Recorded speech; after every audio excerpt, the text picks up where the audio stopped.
जय श्री कृष्ण। श्रावण मास के इस पावन अवसर पर आप सभी भक्तों पर श्री कृष्ण की असीम कृपा बनी रहे।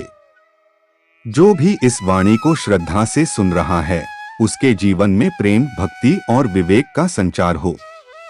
आपके जीवन की हर कठिनाई दूर हो, मन स्थिर रहे और आत्मा श्री कृष्ण के चरणों में लीन हो। भगवान स्वयं गीता में कहते हैं, तस्मात् सर्वेषु कालेषु मामनुस्मर युध्य च, अर्थात हे भक्त, हर समय मेरा स्मरण करो और अपने कर्म करते रहो। इसी भाव को लेकर इस श्रावण मास में हम अपने जीवन को एक नई दिशा दें। श्रावण मास न केवल शिव भक्ति का विशेष समय है, बल्कि यह महीना श्री कृष्ण के साक्षात दर्शन का माध्यम भी है। क्योंकि यह समय है आत्मशुद्धि का, तप का, भक्ति का और मन के भीतर छिपे विकारों से मुक्ति पाने का। जब वायु में नमी हो, आकाश से जल बरसता हो और प्रकृति साधना में लीन हो, तब आत्मा भी ईश्वर से जुड़ने के लिए व्याकुल होती है। श्री कृष्ण ने गीता में कहा है, योगस्थ कुरु कर्माणि संगं त्यक्त्वा धनंजय। इस श्रावण मास में यही संदेश हमें जीवन में अपनाना है, बिना किसी मोह के, बिना फल की चिंता किए, केवल अपने कर्म और भक्ति में लीन रहना है। यह महीना है अपने जीवन को सात्विकता, सेवा और साधना से भर देने का। श्रावण मास में कुछ बातें करनी अत्यंत पुण्यदायक मानी जाती हैं। हर दिन श्री कृष्ण का नाम स्मरण करें। नमो भगवते वासुदेवाय, इस मंत्र का जप कम से कम 108 बार करें। यह मंत्र केवल जप नहीं, आत्मा का स्नान है।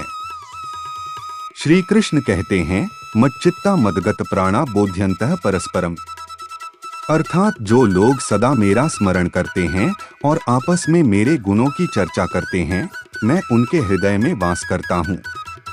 अतः इस पावन मास में सत्संग करें, भक्ति की चर्चा करें और श्रीमद् भगवद गीता का पाठ अवश्य करें। एक अध्याय प्रतिदिन पढ़ना बहुत लाभकारी होता है। विशेष रूप से द्वितीय, चतुर्थ, 12वें और 18वें अध्यायों में जीवन के गूढ़ रहस्य छिपे हैं, जिन्हें श्रवण और मनन करने से आत्मा को दिशा मिलती है। श्री कृष्ण की पूजा श्रावण मास में अत्यंत प्रभावशाली होती है। सुबह स्नान के बाद स्वच्छ वस्त्र पहनकर पूजा स्थल को गंगाजल से शुद्ध करें। पीला वस्त्र पहनना शुभ माना गया है। श्री कृष्ण की मूर्ति या चित्र पर तुलसी पत्र, पीले पुष्प, माखन और मिश्री अर्पित करें। चंदन का तिलक करें और दीप प्रज्वलित करें। इसके बाद श्री कृष्णाष्टक, मधुराष्टकम या गोविंद दामोदर माधवेती का पाठ करें। फिर भगवद गीता का पाठ करें और अंत में प्रार्थना करें, हे कृष्ण, इस श्रावण मास में मेरे चित्त को शुद्ध करो, मेरे विचारों को स्थिर करो और मुझे भक्ति की राह पर अडिग रखो। श्रावण मास में जो कार्य करने चाहिए, उनमें सबसे पहले आता है उपवास और ब्रह्मचर्य। सप्ताह में 1 या 2 दिन फलाहार करें और सात्विक भोजन करें। प्रातः और संध्या के समय दीपक जलाएं और श्री कृष्ण या शिवजी का नाम लें। शिवलिंग का जलाभिषेक भी इस मास में अत्यंत पुण्यदायक माना गया है।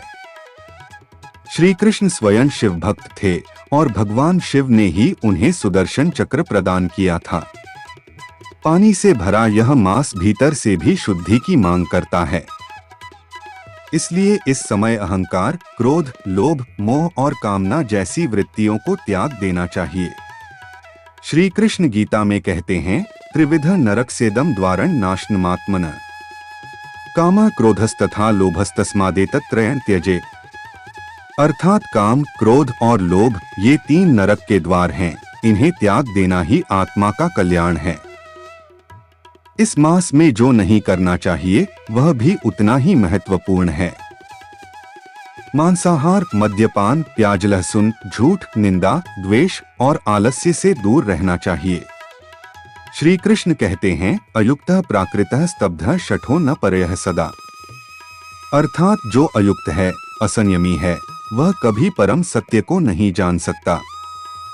इसलिए इस मास में संयम ही साधना है, सेवा ही पूजा है और मौन ही सबसे बड़ा मंत्र है। किसी की निंदा न करें, अपशब्द न बोलें और जहां तक हो सके अपने भीतर के विचारों को प्रभु के चरणों में समर्पित करें। यह मास आत्मनिरीक्षण का है।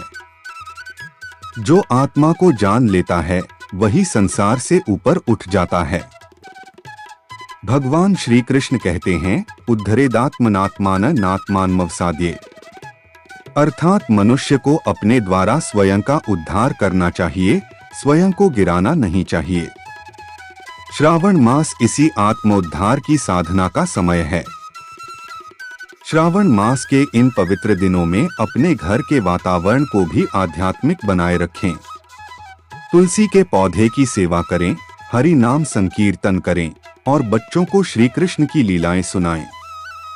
ये बातें न केवल धर्म का पालन करती हैं, बल्कि पूरे परिवार को सकारात्मक ऊर्जा से भर देती हैं। जब आप इस महीने हर दिन थोड़ा थोड़ा प्रभु को समर्पित करते हैं, तब श्री कृष्ण आपकी आत्मा को उसी प्रकार शुद्ध करते हैं जैसे वे युद्ध भूमि में अर्जुन के मन को शुद्ध कर रहे थे। वह कहते हैं, नाह प्रकाश सर्वस्य योगमाया स्मावृतः, अर्थात मैं सभी को प्रत्यक्ष नहीं होता, केवल वे ही मुझे जान सकते हैं जो भक्ति के योग से जुड़े हैं। इसीलिए यह मास भक्ति और साधना से जुड़ने का श्रेष्ठ समय है। इस श्रावण मास में श्री कृष्ण को केवल पूजा का पात्र न बनाएं, उन्हें अपने जीवन का मार्गदर्शक बनाएं। जब जब मन डगमगाए तब तब गीता खोलें और श्री कृष्ण की वाणी को आत्मा में उतार लें। यही सच्चा पूजन है। यदि इस श्रावण मास में आप केवल इतना संकल्प लें कि आप प्रतिदिन एक श्लोक गीता से पढ़ेंगे और श्री कृष्ण का नाम लेंगे, तो समझ लीजिए आपने हजारों जप, व्रत और यज्ञ का फल पा लिया। अगर आपको यह वाणी, यह भावना और यह श्रावण साधना उपयोगी और प्रेरणादायक लगी हो तो कृपया हमारे चैनल को सब्सक्राइब करें, इस वीडियो को लाइक करें और इसे अपने मित्रों और परिवारजनों के साथ साझा करें। आपकी एक प्रेरणा किसी और के जीवन का उजाला बन सकती है। आप सभी श्रोताओं को हृदय से धन्यवाद, जिन्होंने इस पावन वाणी को अपने अंतर्मन से सुना और स्वीकार किया। भगवान श्री कृष्ण की कृपा से आपके जीवन में शांति, प्रेम और भक्ति का निरंतर प्रवाह बना रहे। श्रावण मास की आपको बहुत बहुत शुभकामनाएं। जय श्री कृष्ण।